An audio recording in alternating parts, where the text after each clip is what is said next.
안녕하십니까. 권영걸입니다. 오늘날 우리는 지속가능한이라는 형용사를 광범위하게 사용하고 있습니다.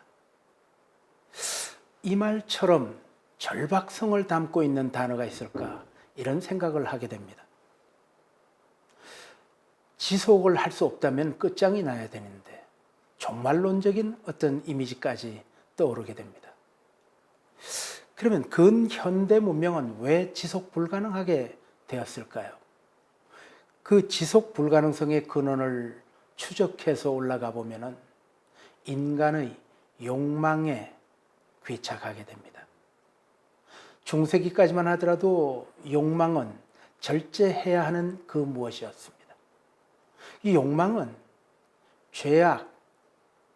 죄악과 어떤 동의어이거나 유사어였습니다.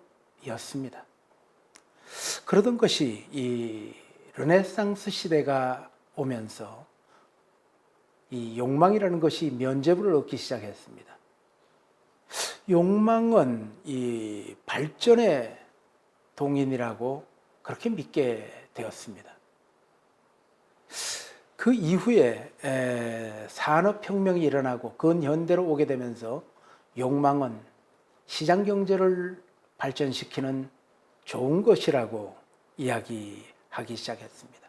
풍요한 세상을 만드는 동인이라고 생각을 하게 되었습니다. 죄악이 미덕이 되는 가치전도 현상이 일어난 것이죠. 이후 이 서구 사회는 대중사회로 옮겨가게 됩니다.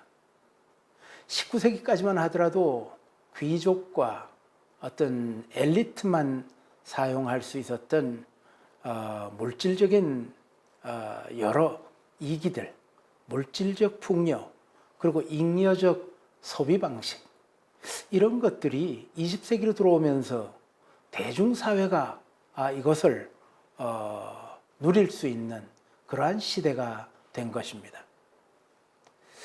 이 즈음에 중요한 또 변화가 하나 있는데요. 그것은 바로 대도시의 건설입니다. 이 대도시가 개발되면서 이 지속 불가능성은 더욱더 심화되기 시작했습니다.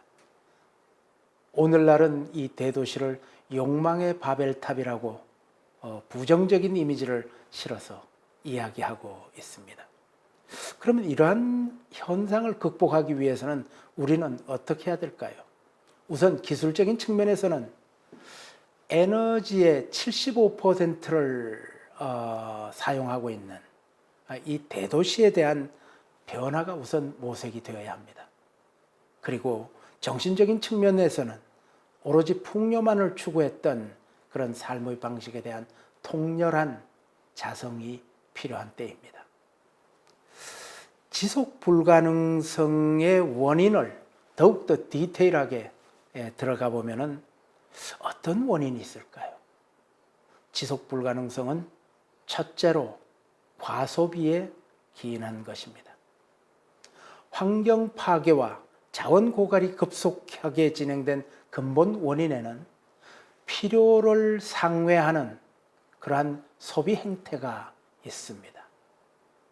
두 번째 원인은 지속할 가치가 없는 물건, 그리고 건축물, 이러한 것들을 대량 생산해내는 체제에 있습니다. 지속시킬 가치가 없는 제품, 공간이기 때문에 쓰고 버리고 만들고 허물고를 되풀이하게 되는 것입니다. 이러한 과정을 거쳐오는 과정에서 이러한 현상을 촉진한 주범이 디자인에 있습니다. 디자인 하면 여러분들은 어떤 생각이 떠오릅니까? 매력적인 상품이 떠오릅니까? 멋진 의상이 떠오르시죠? 그러나 디자인은 그런 것에 국한되는 것이 아닙니다. 순수 자연을 제외하고 우리 시각에 부딪혀오는 모든 사물들, 우리가 입고 쓰고 타고 여러 가지 편의를 제공하고 있는 모든 제품들이 모종의 설계 과정을 거쳐서 생산되고 우리가 그것을 사용하고 있는 것입니다. 이러한 디자인된 사물들의 총체, 총합을 우리는 문명이라고 합니다. 그렇기 때문에 이 문명은 이 디자인 기반으로 이루어지는 것입니다. 그러면 우리가 지속 가능한 사회를 건설하기 위해서는 디자인이 어떻게 바뀌어야 될까요? 우선 절제와 자족의 디자인으로 바뀌어야 합니다. 상품의 설계, 공간의 설계 과정에서 자원과 에너지를 소비하는 것을 획기적으로 줄일 수 있는 새로운 설계 방식, 새로운 건설 방식이 우리가 연구해야 하는 지상 과제입니다. 제품의 경우라면 설계, 생산, 그 다음에 유통, 소비, 폐기 이런 라이프 사이클을 가지고 있는데요. 이런 전 과정에서 그리고 전 단계에서 환경 영향을 점검하고 지속 가능성을 높이는 것을 제1 기준으로 삼는 그러한 경영 혁신이 일어나야 됩니다. 그리고 다음으로는 가치와 보존의 디자인으로 선회해야 합니다. 디자인의 가치를 높이면 지속 가능성이 담보됩니다. 우리는 집마저도 주거마저도 클리넥스 쓰듯이 짓고 허물고를 되풀이하고 있습니다. 여러분들 많은 분들이 아파트먼트에 살고 계시죠? 우리나라의 아파트먼트의 이 재개발 연한이 30년입니다. 40년이었다가 지난 정부에서 30년으로 또 줄였습니다.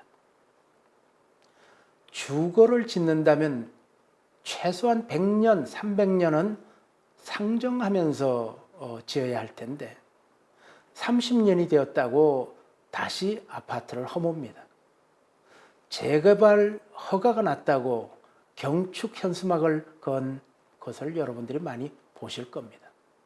자신이 살던 집을 허문다면 반대하고 저항하고 울어야죠. 이게 경축할 일입니까? 그러면은 왜 이런 현상이 벌어질까요? 그것은 부동산 가치 외에는 아무런 예술적, 문화적 가치를 갖고 있지 못하기 때문입니다. 여러분들 로마에 가면은 판테온이 있죠. 2000년이 넘는 건물입니다. 우리나라 경주에 가도 불국사가 있습니다. 1500년이 넘는 건축물입니다.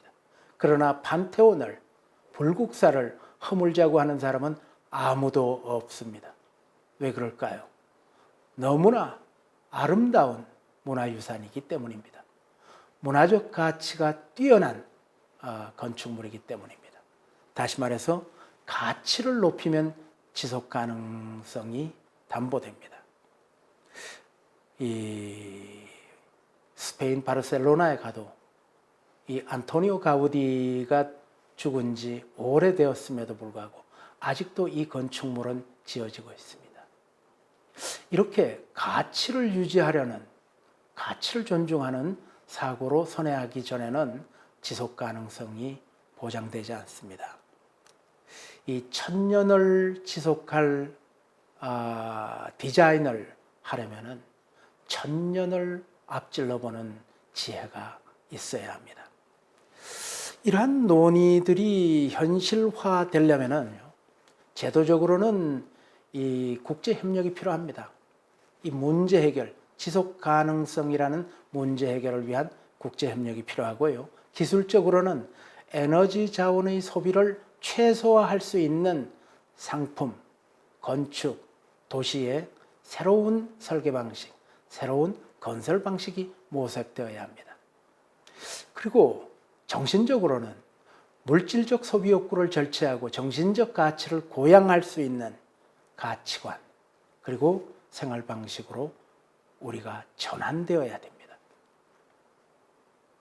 지난 19세기 그리고 20세기에 자행되었던 무차별적인 자연 생태계 파괴, 그리고 과소비, 그리고 무가치의 끊임없는 재생산. 이제는 자연 생태계로부터 멀리 이탈되어진 사회 질서를 자연의 질서에 동화시키는, 자연의 질서와 합치시키는 그러한 노력이 이루어져야 합니다. 이러한 노력은 개인의 차원에서, 나아가서는 도시의 차원에서, 그리고 국가적 차원에서, 그리고 인류적 차원의 노력으로 확산되어야 합니다. 이러한 노력의 중심에 디자이너들의 각성, 디자이너들이 이제까지 견지해왔던 가치관의 전환이 있어야 지속 불가능성이라는 지구적 과제, 그리고 시대적 과제를 풀 수가 있습니다. 감사합니다.